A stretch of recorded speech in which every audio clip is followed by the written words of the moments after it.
बिस्मिल्लाहिर्रहमानिर्रहीम। नाज़रीन इकराम, सलाम अलैकुम। आपका मेज़बान हसन आसिफ एक बार फिर से आपके सामने मौजूद हूँ अपने ख़ास और स्पेशल और बहुत ही फेमस प्रोग्राम कामयाबी के रास्ते। नाज़रीन, आज के हमारे इस प्रोग्राम में जो टॉपिक है वो है प्रिपरेशन ऑफ बोर्ड एग्ज़ाम्स इन 2024।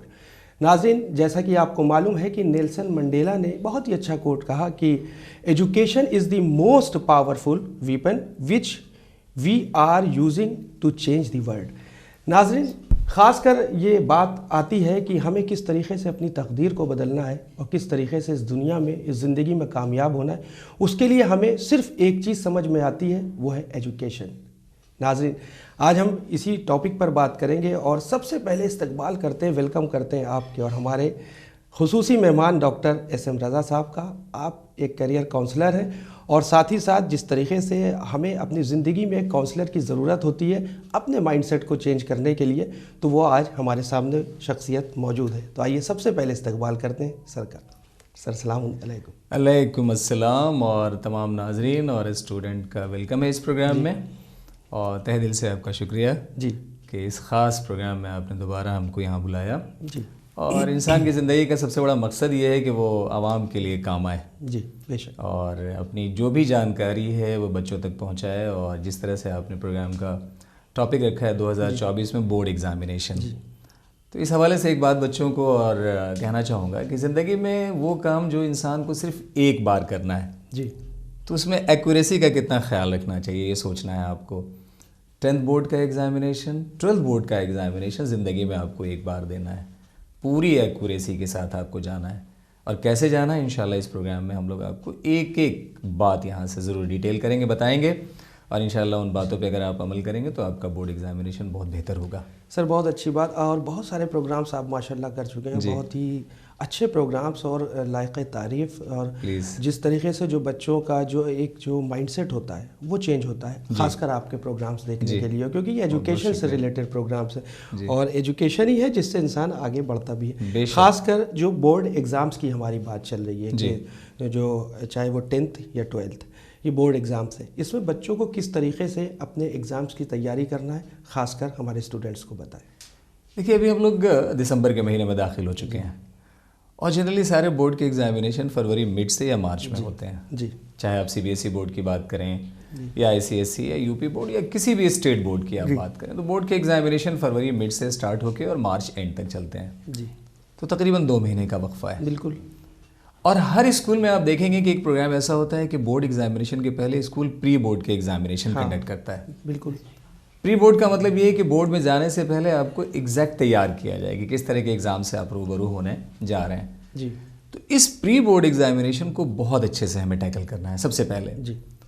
और जो सबसे अहम बात यहाँ से बच्चों को मैं कहना चाहूँगा वो ये है कि इस प्री बोर्ड के एग्ज़ामिनेशन के पेपर का एनालिसिस ज़रूर करें। बहुत अच्छी बात कही आप। जैसे अगर आपने मैथ्स का पेपर दिया और या साइंस दिया या सोशल दिया या इंग्लिश दिया, जो भी सब्जेक्ट आपके हैं अगर आपने दिया, तो घर पे आने के बाद आपको एनालिसिस करना है। और सपोज़ अगर आप दिसंबर में ये प्री बोर्ड का एग्ज़ाम दे रहे हैं और मार्च में आपको बोर्ड एग्ज़ाम देना है और प्री बोर्ड एग्ज़ामिनेशन में आपने अपनी गलतियों का अंदाज़ा कर लिया और उस पर काम किया, तो फाइनली जब आप मार्च में जाएंगे तो डेफिनेटली जो आपका अटेम्प्ट होगा वो बहुत इंप्रूव होके आएगा।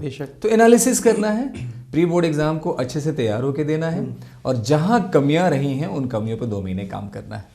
बहुत अच्छी बात है आपने कही। विदाउट एनालिसिस हम कुछ नहीं कर सकते, क्योंकि analyse, research, then we write to next topic. Right. अब अगर बात आ जाए टेंशन की जी, क्योंकि आजकल तो ये होता है ना कि ज़रा सा वो एग्ज़ाम्स की बात सुनी, बच्चों की टेंशन सर पे आ जाती है। एग्ज़ाम्स एक हव्वे की तरह यूज़ होने लगा है, जबकि ये बहुत ही मेरे ख्याल से नॉर्मल बच्चों को लेना चाहिए। तो इस तरह के जो बच्चे हमारे खासकर मुआशरे में जो डर जाते हैं, सहम जाते हैं एग्ज़ाम्स का खासकर नाम सुन के, तो उनका डर, उनका जो खौफ है खासकर एग्ज़ाम्स के लिए, उसको कैसे दूर किया जाए।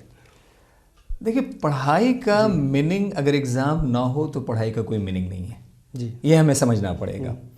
एग्जाम्पल के लिए अगर मैं आपसे कहूँ या किसी बच्चे से कहूँ कि आपको 5वीं क्लास में 5 साल पढ़ना है, तो डेफिनेटली वो कहेगा नहीं, मुझे तो इस तरह के एजुकेशनल पैटर्न पे जाना ही नहीं है जी। तो 5वीं से 6ठी क्लास में पहुंचने का जरिया क्या है? एग्ज़ाम जी। मैं इतना कहना चाहूँगा कि अगर एग्ज़ाम ना हो तो पढ़ाई का कोई मीनिंग ही नहीं है। बिल्कुल सही। तो हम पढ़ते ही हैं एग्ज़ाम देने के लिए, तो जिस चीज़ के लिए हमें तैयार होना, उस चीज़ से हमको घबराना कभी भी नहीं चाहिए। बिल्कुल। तो अच्छे से एग्ज़ाम की तैयारी करें। और एक बात यहाँ से और नफसियाती बच्चों के लिए कहना चाहूँगा कि एग्जामिनेशन में ऐसा क्या आएगा जो किताब से बाहर है। तो आप सोचें कि 3 घंटे आपको टेस्ट करने के लिए साल के 364 दिन पहले दिए गए हैं आपको तैयार होने के लिए। तो अगर आप सिंसियरिटी के साथ अपने आप को रखें, सिस्टमेटिक चलें, प्लानिंग के साथ अगर आप बहुत चलें, अच्छी बात सर ने की, बहुत अच्छी, सिस्टमेटिक रहें, प्लानिंग के साथ चलें, स्कूल का होमवर्क प्रॉपर करें, जितने सारे असाइनमेंट्स आपको दिए जा रहे हैं उसको प्रॉपर फॉलो करें, जो स्कूल के इंटरनल एग्जाम्स होते हैं उसको अगर आप फॉलो करें, प्री बोर्ड के एग्ज़ाम को फॉलो करें, तो मुझे लगता है कि आपके अंदर शौक़ ज़ौक़ होगा एग्ज़ाम में जाने के लिए, क्योंकि एग्ज़ाम ही बताएगा कि आपके अंदर क्वालिटी ऑफ एजुकेशन क्या है। बेशक। तो कभी भी एग्ज़ाम को ऐसे ना लें, बस ये ज़रूर सोचें कि हमने पढ़ना ही इसलिए है कि हमें एग्ज़ाम जाके देना है। बहुत अच्छी बात है। और ख़ासकर हम चाहेंगे एक नसीहत ये भी दे दें कि ये जो मोबाइल है इससे दूर रहें। मोबाइल में पढ़ाई कर लें, पढ़ाई के लिए मोबाइल का यूज़ कर लें, क्योंकि अभी क्या हो रहा है, बहुत सारी चीज़ें देखने होंगी, चाहे वो छोटे बच्चे हों या बोर्ड के एग्ज़ाम्स के बच्चे हों, वो बीच में जहाँ मोबाइल आ गया शैतान बन के, वो मेरे ख्याल से, क्योंकि आप तो समझ ही रहे मोबाइल आजकल किस तरीके से लोगों के दिमाग पे वार कर, हम शायद थोड़ा सा ये भी बता दें। ज़ाहिर है। यहाँ पे देखिए बहुत अच्छी बात है आपने, और ख़ास तौर से इस वक्त मैं समझता हूँ डिस्ट्रैक्शन का सबसे बड़ा ज़रिया ही मोबाइल है। चलिए, आपने देखा होगा कि बच्चे पेरेंट को इस मुगालते में रखना चाहते हैं कि मुझे यूट्यूब पे जाके किसी वीडियो या किसी लेक्चर्स को देखना है। मैं एक छोटा सा एग्जांपल हमेशा बच्चों को कोट करता हूँ कि ये बताइए, विटामिन बी के कैप्सूल खाने की ज़रूरत किसको पड़ती है जिसकी डाइट प्रॉपर नहीं हो? क्या बात है। तो जो किताब से प्रॉपरली अटैच होगा उसको यूट्यूब के वीडियो पे जाने की ज़रूरत पड़ेगी ही नहीं। बहुत अच्छी बात, बहुत अच्छी बात। तो क्लास के नोट्स पे आपको जाना है, जो आपकी फंडामेंटल जो किताबें, जो टेक्स्ट बुक आपकी है, उस पे अपने आपको फोकस कराना है। और यहाँ पर एक चीज़ और मैं बोलना चाहूँगा, अब बड़ा एक साइकोलॉजिकल पहलू यहाँ मैं रखना चाहूँगा। देखिए, होता क्या है कि जब आप वीडियोस किसी टॉपिक का आप देख रहे होते हैं तो उस वक्त 2 चीज़ें आपकी काम करती हैं। एक तो आप देख रहे होते हैं, दूसरा आप सुन रहे होते हैं। सोचने की सलाहियत उस वक्त आपकी काम नहीं करती है। बेशक। यानी आप सुन रहे होते हैं और देख रहे होते हैं, माइंड ने उस पर्टिकुलर टॉपिक के साथ जूझना सीखा ही नहीं होता है।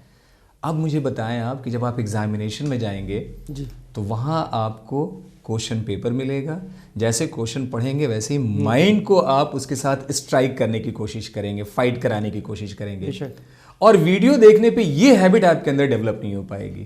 तो जब एग्जामिनेशन में जाएंगे तो वहाँ ये चीज़ काम नहीं आएगी। और मैंने देखा है पिछले 23-24 साल का एक्सपीरियंस आपको बता रहा हूँ टीचिंग में, कि मैंने देखा है कि जो बच्चे यूट्यूब के वीडियोस से पढ़ाई करते हैं, मैंने उनके स्कोर को हमेशा डाउन होते देखा है। उन्हीं बच्चों को टॉप करते देखा है जो किताबों के साथ अटैच होते हैं, जो अपने क्लास नोट्स के साथ अटैच होते हैं। बहुत अच्छी बात। तो इन चीज़ों से अपने आप को अलग करें, किताब पे फोकस करें, स्कूल नोट्स पे फोकस करें, अपने प्री बोर्ड के एग्ज़ाम पे फोकस करें, प्रीवियस ईयर के बोर्ड के पेपर्स पे फोकस करें, प्लानिंग के साथ पढ़ें, किताबों के साथ अटैच हों, इन चीज़ों से इमीडिएट अलग हों। बहुत अच्छी बात कही आपने। ज़माने में तरह तरह के लोग दिखाई पड़ते हैं आजकल, उसी तरीके से बच्चों का माइंडसेट भी अलग अलग है। फैमिलीज़ अलग है तो माइंडसेट अलग है। जाहिर है, माहौल बहुत असर करता है बच्चों पर। कुछ बच्चे एग्ज़ाम्स की तैयारी बिल्कुल लास्ट टाइम पे करते हैं कि जनाब बस 15 दिन के बाद एग्ज़ाम्स, अब पढ़ना शुरू किया, और वो पढ़ते नहीं हैं, वो रटना शुरू कर देते हैं जी। वो इतना रटते हैं कि वो सोचते हैं वो जो रटा हुआ है बस उतना ही हमको दिमाग में रखना है जी, और उसको हम एग्ज़ाम में दे देंगे जी। तो ख़ासकर जो इस तरीके के बच्चे हैं उनके लिए आपकी क्या गाइडलाइन है? देखिए, एग्जामिनेशन का पैटर्न चेंज हो रहा है जी। आज से 10 साल पहले जो सीबीएसई बोर्ड के एग्ज़ाम का पैटर्न था, आज वो पैटर्न नहीं है जी। अब ज़्यादातर एप्लीकेशन बेस्ड क्वेश्चन आ रहे हैं। एप्लीकेशन बेस्ड क्वेश्चन क्या है? जैसे आपने देखा होगा पहले क्या होता था कि जो भी एनसीईआरटी की किताब होती थी या टेक्स्ट बुक की किताब होती थी जी, उसमें बेसिकली जो स्ट्रेट जो क्वेश्चन होते थे वो बोर्ड में आया करते थे जी। लेकिन अभी सीबीएसई ने ख़ास तौर से हिदायत दी है ये कि जो भी 10th बोर्ड या 12th बोर्ड में क्वेश्चंस पूछे जाएं उसमें तकरीबन 50% ऐसे क्वेश्चन हो जो एप्लीकेशन बेस्ड हो। और एप्लीकेशन बेस्ड क्वेश्चन को करने के लिए अगर आप सब्जेक्ट को रट के जाते हैं तो वहाँ पे आप परेशान होंगे। बहुत अच्छी बात, क्योंकि वहाँ पे आपके नॉलेज को चेक किया जाएगा। स्ट्रेट फॉरवर्ड क्वेश्चन नहीं आएंगे, एप्लीकेशन बेस्ड क्वेश्चन आएंगे। तो जैसे आपने फरमाया जी, मैं बच्चों को अभी बोलूँगा कि सब्जेक्ट को अच्छे से पढ़ें और उस सब्जेक्ट की नॉलेज को अप्लाई करता हुआ जो क्वेश्चन है उस पर अपने आप को ले जाएं। क्योंकि ऑब्जेक्टिव नेचर के क्वेश्चन भी आएंगे, केस स्टडी बेस्ड भी क्वेश्चन आएंगे, और ये सारे क्वेश्चन सब्जेक्ट के एप्लीकेशन से होंगे।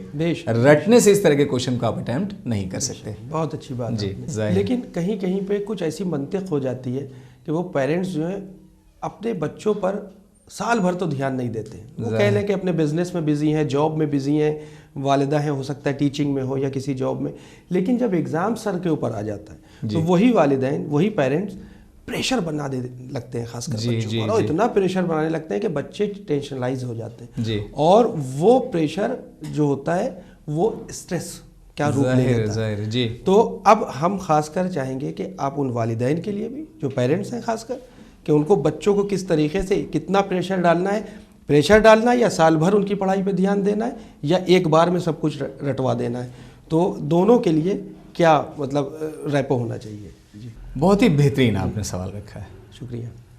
देखिए, किसी भी फसल को भी काटने के लिए एक पर्टिकुलर पीरियड की ज़रूरत होती है। गेहूं की फसल भी अगर आपको काटनी है जी तो 6 महीने का आपको इंतज़ार करना है, और इंतज़ार ही नहीं करना, उसको सींचना भी और संभालना भी है। बहुत अच्छी बात कही आपने। तो ये 10 दिन में ये चीज़ें नहीं बदलेंगी जी। और इमाम अव्वल के कौल से मैं अपनी बात को अटैच कर रहा हूँ कि औलाद की तरबियत का ज़िम्मा ही आपको दिया गया है। परवरदिगार ने इतनी बड़ी ज़िम्मेदारी के साथ आपको दुनिया में भेजा है। जी। तो तरबियत 2 दिन में नहीं होती है। बेशक। तो जब बच्चे को आप एजुकेशन की तरफ ले जाएं तो फिर मैं यहाँ पे एक इशारतन कहूँगा, इमाम अव्वल के कौल की तरफ ध्यान रखें आप कि अपने बच्चों को उनके दौर के तालीम से आरास्ता करें। भाई वाह, सुभान अल्लाह, बेशक, बहुत अच्छी बात। तो ध्यान रखें आप हाँ कि किस तरह से चीज़ें बदल रही हैं। राइट।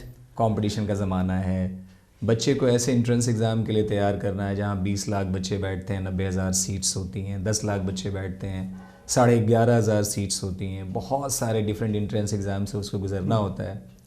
तो इस तरह की चीज़ों के लिए लिमिटेड अगर आप टाइम पीरियड में काम करेंगे तो वैसा रिजल्ट आपको नहीं मिलेगा। बहुत अच्छी बात की। सो पहले से आपको लगना पड़ेगा। जैसे आपने फरमाया कि अपने औलाद की तरबियत उसके पैदाइश से कब्ल आपको करनी है, यानी अपने आप को पहले ट्रेन करना। और मैंने तो आसिफ साहब ऐसे बहुत सारे पेरेंट को देखा है कि अपने बच्चे के बारे में, अब बच्चा छोटा है, 6ठी 7वीं क्लास में है, वो आके बैठते हैं मुझसे और बात करते हैं कि 10th के बाद अगर मुझे साइंस दिलाना है, मैथ्स दिलाना है, तो बताएं करियर में ऑप्शंस क्या है और अभी से बच्चे को मैं कैसे आगे लेके चलूँ। जी। तो मैं 10th बोर्ड के एग्ज़ाम की बात नहीं कर रहा हूँ, बच्चा 7वीं में है और 12वीं के बाद क्या करना है पेरेंट यहाँ तक सोचते हैं आज।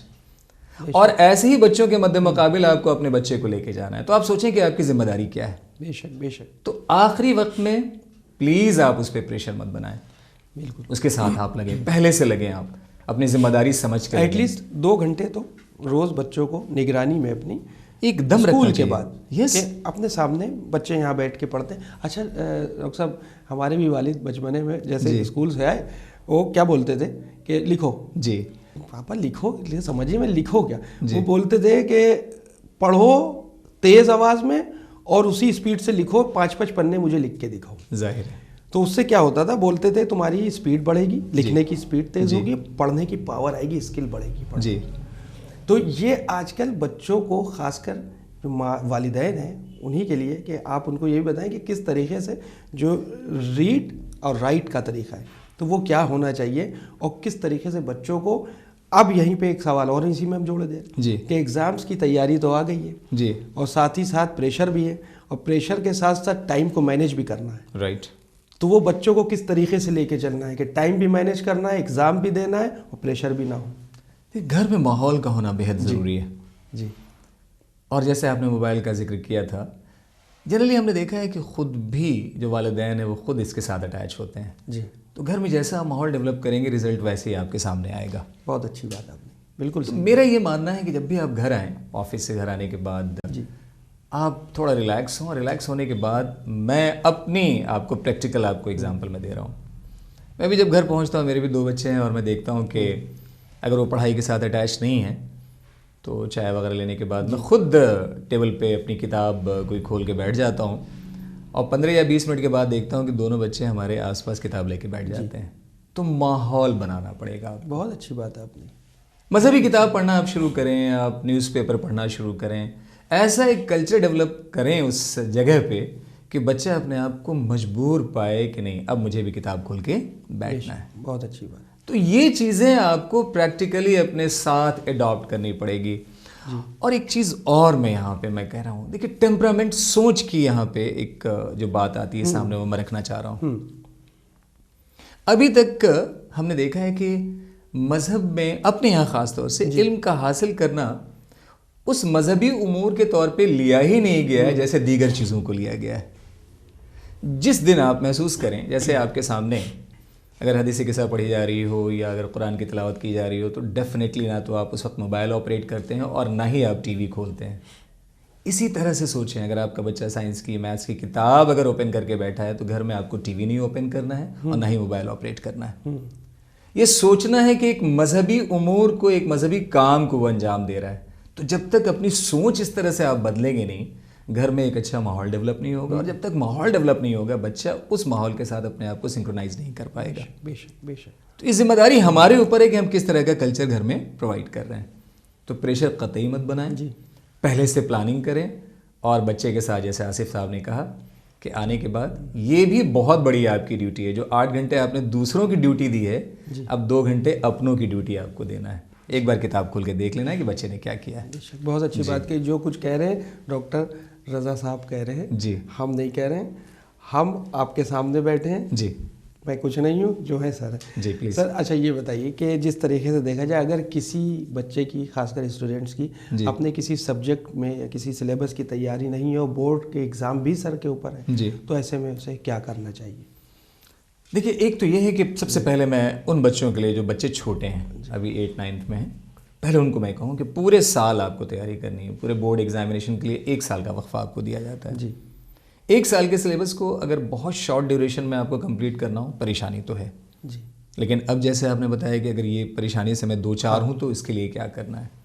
तो सबसे पहले आप 10 साल के प्रीवियस बोर्ड के आप क्वेश्चन पेपर आप ले लें, क्योंकि मैंने देखा है कि जितने भी बोर्ड एग्जामिनेशन होते हैं, पिछले 10 साल के अगर पेपर को आप देख लें, तो कमोबेश पेपर का पैटर्न लगभग वैसे ही होगा। तो अगर 10 साल प्रीवियस ईयर बोर्ड के एग्जामिनेशन के क्वेश्चंस अगर आप कर लें, तो मुझे लगता है कि जो एग्ज़ाम आप फेस करने जाएंगे, एटलीस्ट 60 to 70% क्वेश्चंस आपको एज इट इज़ मिलेंगे। तो प्रीवियस ईयर के क्वेश्चन पेपर पे अपने आप को फोकस करें। अपने क्लास टीचर से जिस सब्जेक्ट में आपको परेशानी हो उनसे मिलें, और ख़ास तौर से पूछें कि इस बचे हुए टाइम में किन किन टॉपिक्स पे आपको और ज़्यादा फोकस्ड होना है। इंशाल्लाह इन 2-3 छोटी छोटी बातों पे अगर आप टाइम रहते काम कर पाए, तो मुझे लगता है कि आप छोटी प्रिपरेशन के साथ भी बोर्ड का एग्जामिनेशन इंशाल्लाह क्वालिफाई कर सकते हैं। बेशक, बहुत अच्छी बात है। मतलब कुल जो हमारा जो ये खासकर टॉपिक था बोर्ड एग्जाम्स के, राइट, तो इसके अंदर जितने भी आपने, जो मैंने आपसे सवाल किए, बहुत कम ही सवाल है जी। सवाल तो बहुत सारे होना चाहिए, टाइम की भी कमी है, लेकिन जो बच्चों के ऊपर आपने एक प्रेशर की बात कही, वालिदैन को किस तरीके से लेके चलना है, क्या माहौल होना चाहिए। अब उसी में अगर हम ये देख लें कि हमें जो सबसे अहम सवाल हम करना चाह रहे हैं वो टीचर्स के लिए जी, ट्यूटर के लिए जी, क्या टीचर या ट्यूटर को, जो ट्यूशन बच्चे जिससे पढ़े, या वो टीचर जो स्कूल में बच्चों को पढ़ाए, उसकी भी ये जिम्मेदारी नहीं बनती कि हमें उस बच्चे को किस तरीके से प्रिपेयर करना है एग्ज़ाम के लिए, खासकर वो भी बताएं। डेफिनेटली टीचर्स से दस्तबस्ता गुजारिश करूँगा, क्योंकि आप टीचर हैं और डेफिनेटली आपका बहुत बड़ा कंट्रीब्यूशन है पूरे समाज के लिए। देखिए, टू द पॉइंट आपको चलना है जी। अगर वक्त बचा हुआ है तो बच्चे को गाइड आप ऐसा करें कि कैसे इस मिनिमम टाइम में बच्चा उस एग्ज़ाम को अच्छी तरह से टैकल कर पाए जी। बहुत सारे बच्चे ऐसा हैं, स्मार्टली, 2 तरह की चीज़ें होती हैं। प्रिपरेशन आपको स्मार्टली करनी है, to the point. Second, to the point आपको चलना है। अभी बोर्ड एग्जामिनेशन का जो पैटर्न है, उस पैटर्न के अकॉर्डिंग टॉपिक को आपको तैयार करने की कोशिश करना है, और उस टॉपिक पे नहीं जाना है जिससे प्रीवियस 10 साल में क्वेश्चंस नहीं आए हों। टीचर्स को हमेशा प्रीवियस ईयर के क्वेश्चन का पैटर्न, किस तरह के क्वेश्चंस आते रहे हैं वो, और हर चैप्टर में जो सबसे इम्पॉर्टेंट सवालात हैं उनकी तरफ बच्चों को ज़रूर राग़िब कराना चाहिए। और क्योंकि आपका एक्सपीरियंस है और आपने उससे पहले भी बहुत सारे बच्चों को बोर्ड की तरफ कामयाबी से आगे बढ़ाया होगा, उस एक्सपीरियंस का भी नए बच्चों के साथ ज़रूर आप एक बार उसको शेयर करें और बताएं कि कैसे कैसे उन बच्चों ने लिमिटेड और लास्ट आवर में कैसे प्रिपरेशन किया, जिससे कि उनके एग्ज़ाम में मार्क्स बहुत अच्छे आए। अब सर बात आती है एग्ज़ाम्स की, यानी आज एग्ज़ाम है हमारा जी। अब हम हॉल में तो पहुंच गए जी। हॉल में पहुंचने के बाद वहाँ का जो माहौल होता है बड़ा डरावना होता है। सामने टीचर खड़ा है जी, एग्ज़ाम हाथ जब भाई देना है तो पेपर हाथ में है जी। तो उस वक्त उसकी क्या कैफियत है बच्चे की, तो उसके लिए क्या गाइडलाइन है ये खासकर बता दें। देखिए जैसे जैसे ये चीज़ें आगे निकल रही हैं तो एनालिसिस बोर्ड्स भी एनालिसिस करता है। हाँ, उसमें बहुत लोग बैठते हैं जो इन चीज़ों पर ध्यान देते हैं। सारे बोर्ड्स ने एक सबसे अच्छी, जो पहले हम लोगों के ज़माने में यानी आज से 15 साल 20 साल पहले जो बोर्ड के एग्ज़ाम्स होते थे उसमें इस तरह का पैटर्न नहीं था। अब आज देखेंगे कि आज ऐसी हालत है कि जो भी आपके पास पेपर आता है पहले 15 मिनट आपको पेपर को पढ़ने के लिए वक्त दिया जाता है। तो आप सबसे पहले 15 मिनट उस पेपर को प्रॉपरली पढ़ें। पढ़ने के बाद हमेशा उस क्वेश्चन से आप शुरुआत करें जिस क्वेश्चन का आंसर आपको परफेक्टली पता है। बहुत अच्छी बात, वहां से आप बहुत शुरुआत अच्छी करें। हाँ। क्योंकि मैं एक साइकोलॉजी आपके सामने रख रहा हूं जी। आपने ये सोचा है कि नहीं मुझे सीरियल नंबर से आंसर देना है और आपने पहले क्वेश्चन का आंसर लिखना शुरू किया और सपोज करें उस क्वेश्चन के आंसर लिखने में कहीं आप रुक गए तो वहीं से आपकी साइकोलॉजी नेगेटिव होगी, आती हुई चीज़ें आप भूलने लगेंगे, घबराहट आपके अंदर आने लगेगी। लेकिन मैं कहता हूं क्वेश्चन नंबर 17 अगर आपको बहुत अच्छे से आता है, जब आप उसको लिखेंगे और अच्छे से लिख लेंगे तो आपकी साइकोलॉजी पॉजिटिव होगी, आपके अंदर हिम्मत आएगी और मैं दावे के साथ कह रहा हूं, अपने तजुर्बे से कह रहा हूं कि भूली हुई चीज़ें भी आपको याद आने लगेंगी और आपकी स्पीड भी अच्छी होगी और आपके अंदर एक्यूरेसी भी आएगी। तो पहले 15 मिनट पेपर को अच्छे से पढ़ना है, एनालिसिस करना है कि किस क्वेश्चन से आपको शुरुआत करना है। नीट एंड क्लीन राइटिंग, यहां पे एक चीज़ और मैं रखना चाहूँगा, आप जितने भी अच्छे हों लेकिन अगर आपके जिस्म पे कपड़ा गंदा हो तो कोई भी आपकी तरफ निगाह नहीं ले जाता है। बहुत अच्छी बात। जितनी अच्छी बात लिखें लेकिन अगर अच्छी राइटिंग नहीं हो तो जो एग्जामिनर होगा उसका अट्रैक्शन आपकी कॉपी की तरफ नहीं जाएगा। माइट भी 6 नंबर का आपने क्वेश्चन आंसर लिखा और उसका अट्रैक्शन अगर आपके आंसर की तरफ नहीं बना तो जहां 6 नंबर देना चाहिए हो सकता है 6 में 4 या 5 नंबर वो दे पाएगा। तो प्रेजेंटेशन आपके आंसर शीट की बहुत प्रॉपर होना चाहिए, साफ सुथरी राइटिंग होनी चाहिए। कोशिश कीजिए कि मैक्सिमम कटिंग हो, ज़्यादा ओवर राइटिंग की कोशिश नहीं करना है। और एक बात और मैं यहाँ कहना चाहूँगा, टीचर को मैं अपनी आपसे बात रखूँ प्रैक्टिकली कि अगर कोई बच्चा क्वेश्चन का सॉल्यूशन लिखता है और मुझसे पूछता है कि चेक कीजिए कि मैंने कहाँ गलती किया है, तो टीचर होने के नाते मेरी निगाह उसी स्टेप पे जाती है जहाँ उसने गलती किया होगा। तो एक एग्जामिनर को पता है कि आप किस स्टेप पे गलती करने वाले हैं, तो कभी भी किसी भी क्वेश्चन के आंसर में एक स्टेटमेंट को 2 बार या 3 बार लिख करके नंबर ऑफ स्टेप्स बढ़ाने की कोशिश मत करें। इससे एग्जामिनर पे बहुत नेगेटिव इम्पैक्ट पड़ता है जिससे आपकी मार्किंग स्कीम कहीं ना कहीं अफेक्टेड होती है। तो अच्छे से पेपर की शुरुआत करें, नीट एंड क्लीन राइटिंग रखें और ओवर राइटिंग से आप बचें। डॉक्टर साहब चलते चलते एक लास्ट सवाल, बस 1 मिनट में हम उसका जवाब चाहेंगे कि बड़ा सुनने में आता था, भाई हमने भी एग्ज़ाम्स दिए हैं तो उस टाइम पे लोगों की सोच रहती थी कि एग्ज़ामिनर्स जो होते हैं वो जब कॉपीज़ चेक करते हैं तो वो ज़्यादा कॉपीज़ के ऊपर ध्यान नहीं देते। ऐसा जो इस तरीके की जो मिसकंसेप्शन है ये बच्चों के दिमाग में डाला जाता है, जबकि ऐसा नहीं है। एग्ज़ामिनर्स कॉपी को बाकायदा चेक करता है, राइट, और उसके बावजूद ये आपस में बातें होती हैं कि कॉपी को भर दो, मतलब पूरी कॉपी को कुछ भी अगड़म सगड़म कुछ भी लिख दो, एग्जामिनर चेक नहीं करता है और अगर तुमने कॉपी खाली छोड़ दी तो तुम्हारे मार्क्स कम हो जाएंगे। तो इस तरीके की जो आइडियोलॉजी खासकर स्टूडेंट्स रख रहे हैं उनको ये नसीहत दीजिए कि जो पढ़ा है वही लिखो, इधर उधर का कुछ नहीं लिखना, एग्जामिनर कॉपी चेक करता है। डेफिनेटली जी। देखिए इसमें एक और जो सबसे गलत जो बात होती है जी, आपके लिए नुकसानदेह बात जो हो सकती है वो क्या है, अब आपने क्या किया, आंसर को इलैबोरेट करके ज़बरदस्ती आपने बढ़ाना शुरू किया और आपने एक्स्ट्रा शीट लेनी शुरू की जी, और उस एक्स्ट्रा शीट को पाइलअप करना शुरू किया और धागे से बांधा। वो धागा कभी खुल के वो शीट अलग भी हो सकती है। तो हो सकता है कि जो शीट अलग होगी उसमें कोई करेक्ट आपने आंसर लिखा होगा जिसका मार्क्स आपको मिलता है और वो कहीं ना कहीं कॉपी, मेन कॉपी से अगर वो चीज़ अलग हो जाएगी तो वहाँ आपको नुकसान होगा। तो सबसे पहले जो कॉपी में जितने पेजेस दिए गए हैं वो ऑलरेडी कैलकुलेटेड हैं। अगर आपको 35 क्वेश्चन दिया गया है और जो आंसर शीट जो दी गई है वो पहले से जिस तरह के क्वेश्चन के आंसर की लेंथ होती है उसको जहन में रखते हुए वो आंसर शीट आपको दिया गया है। बिल्कुल। तो एग्जामिनर ये समझता है कि एडिशनल शीट की ज़्यादा ज़रूरत पड़ती नहीं है। तो सबसे पहली बात तो ये कि जिस तरफ आपने इशारा किया एकदम इधर उधर की बातें आपको नहीं लिखना है, क्योंकि जो ऑलरेडी कॉपी चेक करा उसको पता है कि आपने इस क्वेश्चन का आंसर अगर इतने में लिखना और उससे ज़्यादा लिखा तो कुछ ना कुछ आपने एक्स्ट्रा लिखा ही होगा। तो इससे आपको एकदम बचना है।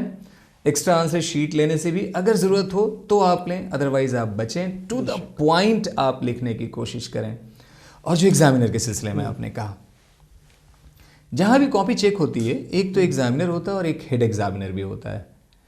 कॉपी चेक करने के बाद जो कॉपी टीचर चेक करता है, उसके बाद वो कॉपी हेड एग्जामिनर के पास भी जाती है और एक सरसरी निगाह हेड एग्जामिनर को भी उसके थ्रू गुजारना है। और किसी भी पार्ट ऑफ टाइम पे आप कभी भी चैलेंज कर सकते हैं अपने आंसर शीट के लिए कि मैंने इतना आंसर लिखा, मुझे इतने नंबर मिलने चाहिए, मुझे नंबर कम आए, तो वहाँ पे टीचर जवाबदेह होता है। तो ऐसा कभी भी नहीं होता है कि टीचर बैठा और लापरवाही से उसने, मतलब कभी भी ऐसा नहीं होगा कि बगैर किसी अटेंशन के उसने कॉपी चेक किया।